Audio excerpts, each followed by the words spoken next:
So many people view European travel as a luxury they either can't afford or will never be able to achieve. There's a common misconception that it is only for the rich and retired, and that these stereotypes really start to fill our brains. And I'm here to tell you that is not the case. As someone who has lived in Wales and traveled to multiple European countries and cities, I want to break down those stereotypes and really give you the truth about traveling to Europe. Contrary to popular belief, traveling to Europe does not have to break the bank or force you to fork over a bunch of money and really get you in trouble with debt. Instead, here's what it actually looks like. One of the biggest payments you're going to have to make, and this is pretty obvious, is going to be your flight. So if you're traveling from the US over to Europe, that is going to be one of your biggest pieces of money you have to lend over. However, my challenge to you once this video is over is to hop on over to Google Flights or Skyscanner or whatever search engine you want to use and look up flights over to Europe, whatever city you want to go to from your nearest airport. What you will find is that prices in the summer are going to be a little bit more expensive and may not be the best time to actually go over there. So look between fall, winter, and spring, and I think you will be quite surprised at the prices you're going to find.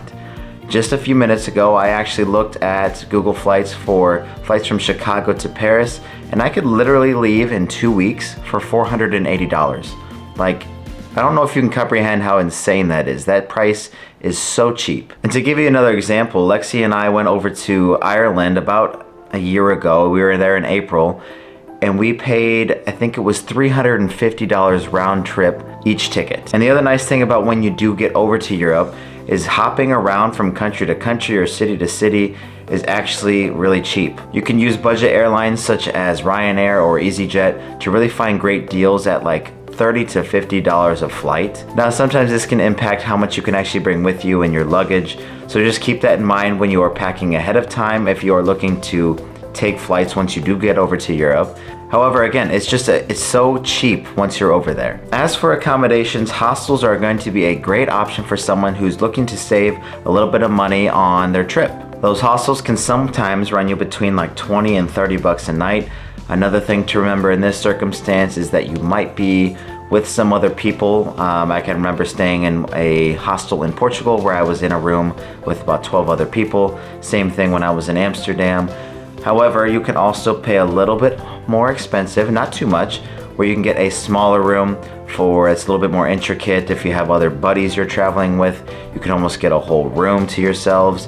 However, again, hostels are just a great option.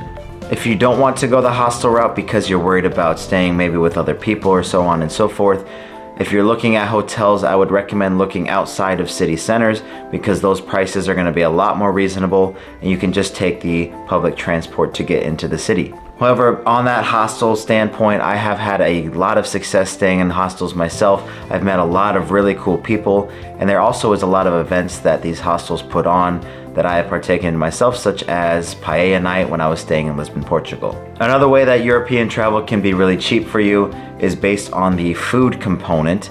There is going to be markets in a lot of these different cities where you can get fresh produce and really just put together piece by piece a really nice meal for yourself. And this meal can cost you somewhere between like $5 and $10. When I was studying abroad, I did not have a whole lot of money. I tried to work up as much as I could, but a lot of times I just kept it simple. Like we would go into a supermarket, I would get some meat and cheese and some bread, and there I had a meal for about $5, and it was super simple. And the nice thing is it would remain authentic.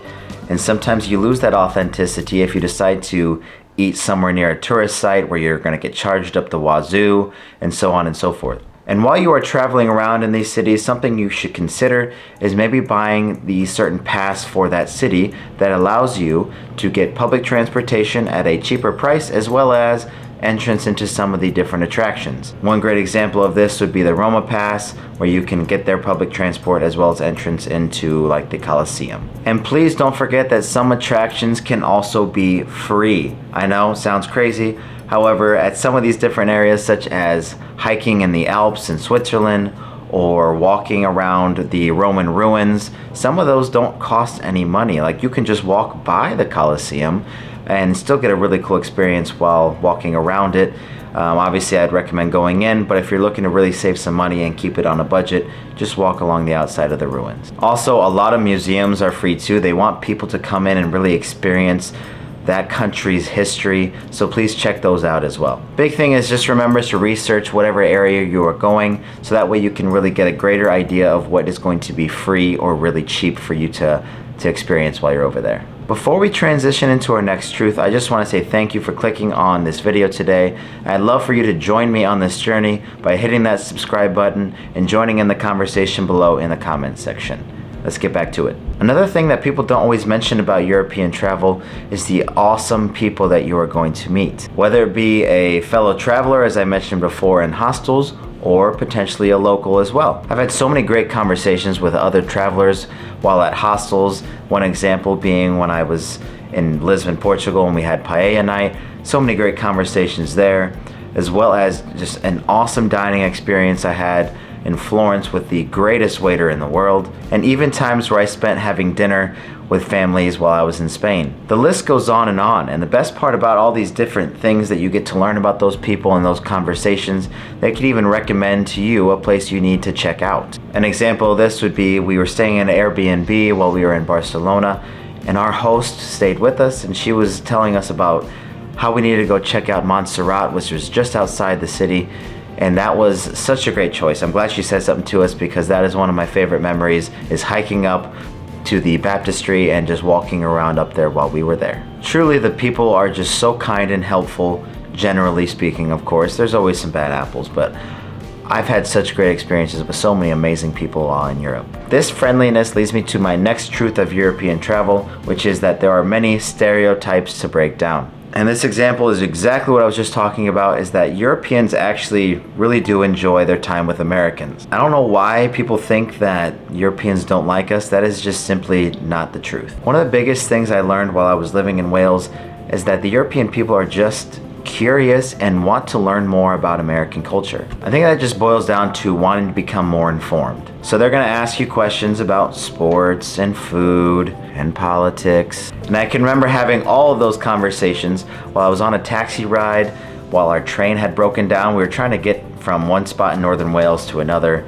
It was too late. The train systems just stopped working. So we took a taxi. It was me and my buddy Kyle, and across from us sat an older and a younger gentleman who were from Wales. And the dialogue that we had was just fantastic. We asked each other questions and really felt like we learned a lot more about each other's culture that allowed us to appreciate it even more. Another stereotype is that you will have to learn all the languages of the places you are going.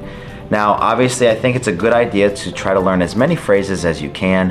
However, the good part about it is most of the people in Europe speak multiple languages, most commonly English. Again, try to learn a little bit of where you're going. That way you can be really respectful of that culture and that country that you are headed to. However, if you find yourself in a pickle, just speak English and you will likely be able to get by just fine. Now, moving on from stereotypes, another truth of European travel is what it will do to your mindset. What I've learned over this many years of travel is there's a lot of things in European cultures, different countries and so on and so forth, that I would love to just bring over here to America and incorporate into our cultures here. To give you an example, I've already talked a little bit about this, but I love the way Europeans view food and how they view dining experiences. For example, I've spoken at length about how much I love aperitivo in Italy, like just kicking back and sipping on some drinks and some snacks are close by while you just relax with your family and friends for a couple of hours. That just is so peaceful to me. And also just the ingredients that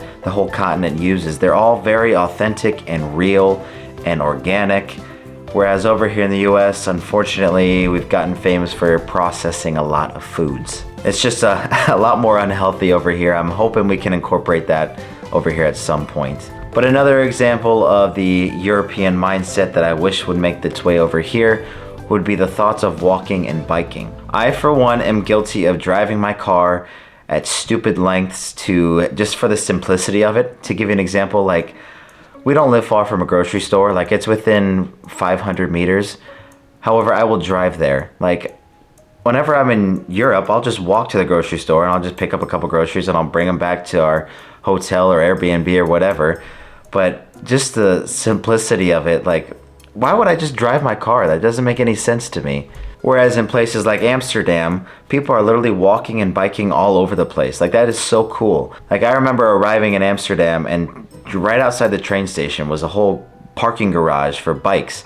Like, my American mind could not comprehend that. So yeah, I just wish we could bring that over here to the US, and maybe one of these days. It's just a mindset change. And before we continue on, I just want to mention other ways of getting over to Europe for your travel purposes. Like, one being by studying abroad like I did. That's a super cool option that if you do have it at your university or college, I think you should really take advantage of it. Another one being getting on a work visa or seeing if your job offers opportunities in European cities.